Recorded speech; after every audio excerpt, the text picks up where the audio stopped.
ঘুরতে বেশ ভালোই লাগছে, মানুষজন দেখে অনেক মানুষজন, এখানে খুব আনন্দ লাগছে ঘুরতে পেরে। কক্সবাজারে এসে খুবই ভালো লাগছে। আমরা যে ঈদের যে একটা দীর্ঘ ছুটি 7 থেকে 10 দিনের, এই ছুটি কাটানোর সবচেয়ে ভালো উপযোগী জায়গা হচ্ছে এই কক্সবাজার। আমরা এসেছি মানিকগঞ্জ, ঢাকা থেকে।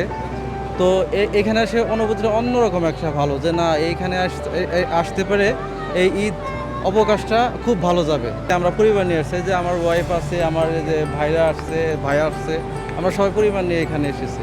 কক্সবাজারে এরকম মনোরম পরিবেশ, প্লাস ঢেউ অনেক বেশি, সব মিলে অনেক সুন্দর।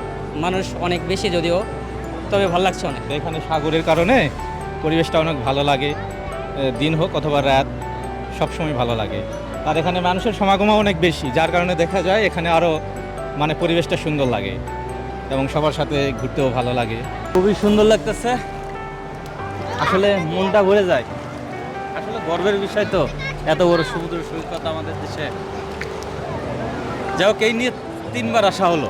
কিছু কিছু অনুভূতি আছে, মানে বোঝা যায় কিন্তু বলা যায় না। আমার কাছে সেরমের এই বিষয়। কক্সবাজার বন্ধু বান্ধবদের সাথে এসে খুবই ভালো লাগতেছে, খুবই আনন্দ পাচ্ছি আমরা।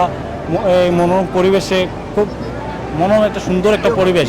এটা তো সবারই ভালো লাগার একটা জায়গা, সেম আমারও ভালো লাগছে।